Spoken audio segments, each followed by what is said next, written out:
I have never been so happy to be wrong about predictions in my whole life.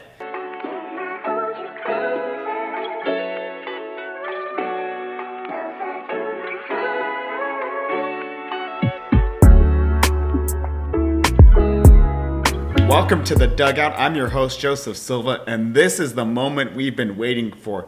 It has been a fantastic playoffs. I've been saying it all year, and it has led to an all-time iconic World Series. Dodgers versus Yankees for the first time in 41 years, and we will be previewing it right here on the show. But before we do that, if you're enjoying the content, go ahead and leave a like, subscribe to the Run the Play Network. Baseball is unfortunately ending soon, but we still have good NFL content and fantastic NBA content. I wouldn't want to miss a moment of it, and neither should you.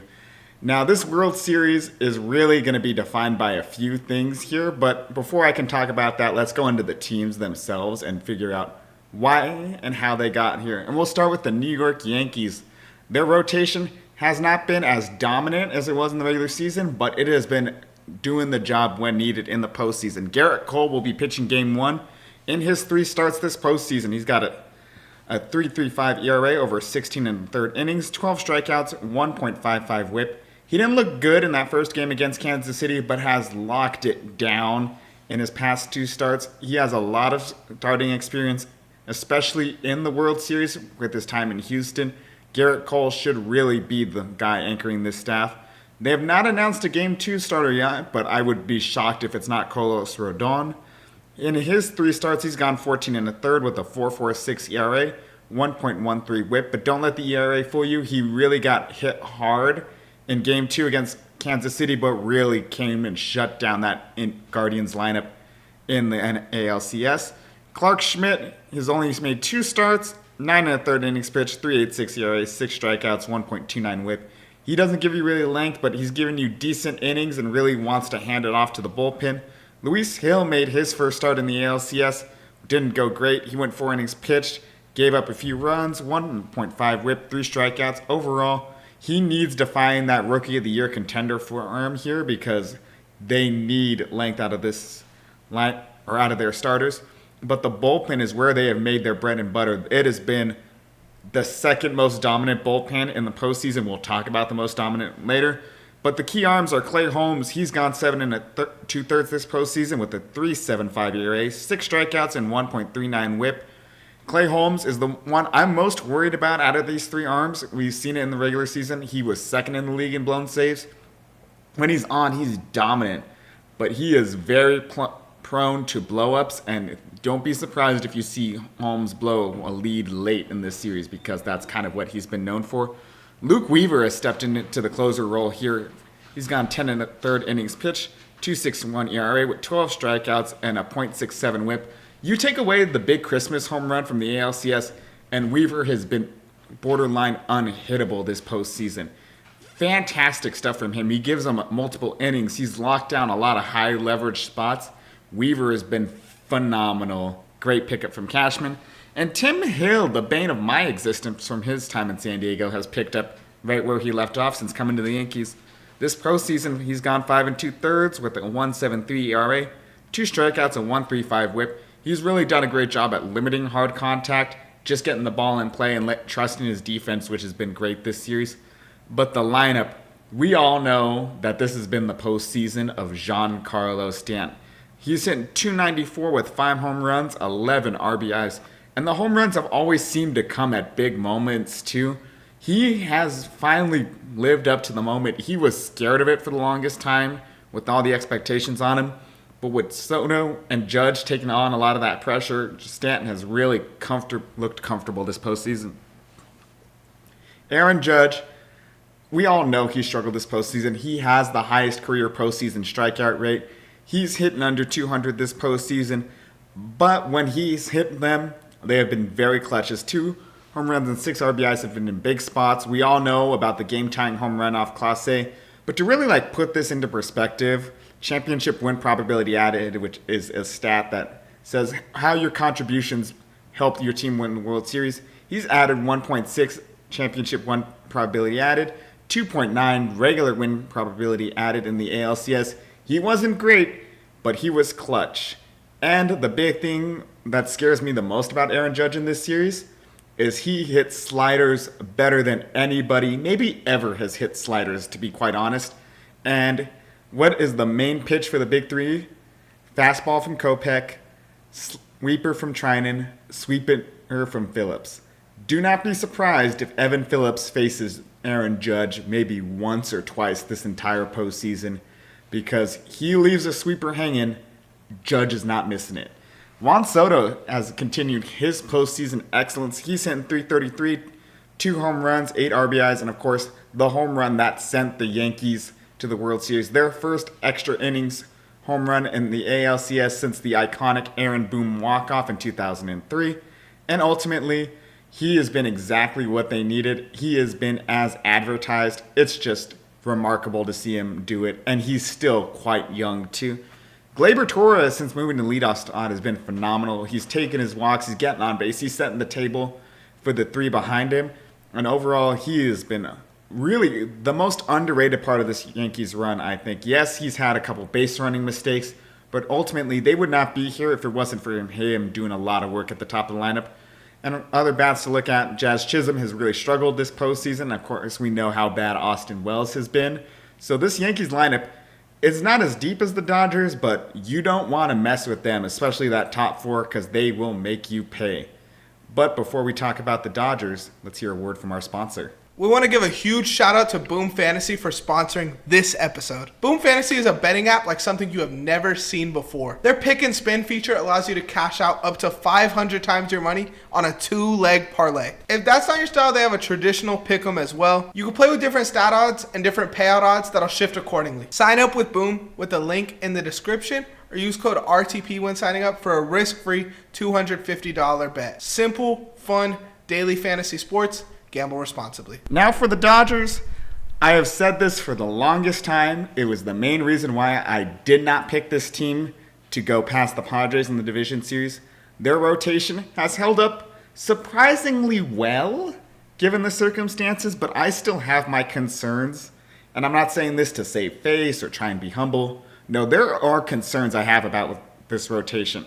First of all, I think Jack Flaherty is hurt and they're not saying it. Because if you look at his fastball velocity, it has dropped steadily in every single start he's made this postseason. He has looked mortal more often than he's looked dominant. He's had 2 bad starts, including that very, very bad one he had in Game 5 at Citi Field. So he's a Game 1 starter. I trust him in Game 1. I have faith in him. But do not be surprised if he gets an early hook here, because he's just not looked the sharpest the deeper we've gone into this postseason. I'm hoping he figures it out, but I'm not 100% there yet. Yoshinobu Yamamoto, though, my God, has he been worth everything we've paid for him. He was dominant in Game 5 against San Diego. In his start against the Mets, yeah, he wasn't really going long and deep into the game, but he was striking out guys. He came up and made the big outs when he needed to. I really think he's going to be the big key here is I don't think we're getting length out of Flaherty. We don't know what we're getting out of Buehler. And then, of course, it's a bullpen game in Game 4, most likely. So he's really going to have to be the one to step up and eat innings here. He was dominant in the Bronx. That was his best start of the year. 7 innings pitched, no earned runs. But we need him to step up and do that again if this Dodgers rotation has any chance of getting him length. Walker Buehler really had his best start of the year at Citi Field in Game 4. Yeah, in Game 4. But he still's not giving you length. He's still really kind of dicking around with 2 strikes here. He's really got to start putting guys away more efficiently here. But there were a couple moments where Walker effing Buehler was back. He's got his confidence. We know what he can do on the World Series. We know what he did in 2020. We know about that absolutely iconic start he had in Game 3 of 2018. Do not be surprised if Buehler has another one of those in him. He seems to step up to the moment, and he's going to need to step up in the Bronx for sure. And then Game 4 is supposed to be a bullpen game. There's talks of Vesia making the World Series roster, Brusdar Graterol making the World Series roster. I would rather, they should probably make it. I want to keep Kasperius I want to get rid of Landon Knack at this point. He's really not providing anything to this team, quite frankly. He's not looked good, aside from, his, quite frankly, garbage time inning he had in San Diego. But overall, put Justin Robleski in there as your length guy if you need a length guy. He's been okay. He has had good stretches, but he's a lefty with a weird arm angle for Soto, for Rizzo, for a lot of those lefties in that Yankees lineup. And just get some length out of him here. As I want to see him over Knack. It's going to be Knack, but I'd rather see Robleski. But the bullpen has been the star of the show. They have been absolutely dominant. They have made key outs when they need to. They have ate a lot of innings for this Dodgers staff, and I want to personally apologize to the bullpen dogs. I have underestimated you, and I'm going to stop doing that right now. American hero Blake Trinan is, of course, the closer. This postseason, he's gone 8 innings with a 1.13 ERA, 11 strikeouts, 1.13 whip. My God, has he been something to watch this postseason. The video game stuff is back. It's moving from county to county, quite frankly, when he's on, and he has been on a lot this postseason. Evan Phillips has not allowed an earned run in his 6 2/3 innings pitched with 6 strikeouts and a whip under 1. He's not been deployed that much, but he has really succeeded. Despite the struggles he had this summer, he's really stepped up and become the Evan Phillips we expected him to be. And Michael Kopech was not the best in his start, but he has still been dominant overall. 5 1/3 innings pitched, 1.69 whip, or 1.69 ERA, 7 strikeouts and a 1.33 whip. He has been great. The command has been a little iffy at times, but overall that fastball has been beautiful to watch and really carving up hitters. These are the 3 that are going to be deployed to face the high leverage arms, but they have to do it strategically here. And this is the big thing about why I'm worried about the Dodgers in this series. Is Sarah Lang said over the last 6 postseasons, when facing a reliever for the 3rd time or more in a series, batters are slashing .267 with a .342 on base, .488 slugging when facing the reliever for the 3rd time. And I think you really have to be careful with these guys. As I already said, Judge absolutely crushes sliders. They all have good ones. A lot of them rely on their sliders here. So I really put Phillips in to face Judge, maybe for a game or 2, but the more he sees that sweeper, the more that sweeper is going to end up in the seats. Then Trinan, he's been great, but you really want to save him for the best moments here, which means I think a lot of the Aaron Judge duty is going to fall to Kopech. And again, one bad fastball and it's in the seats. It is really fascinating to me to see how these big 3 are going to face the Yankees' big 4, because I don't know what's going to happen.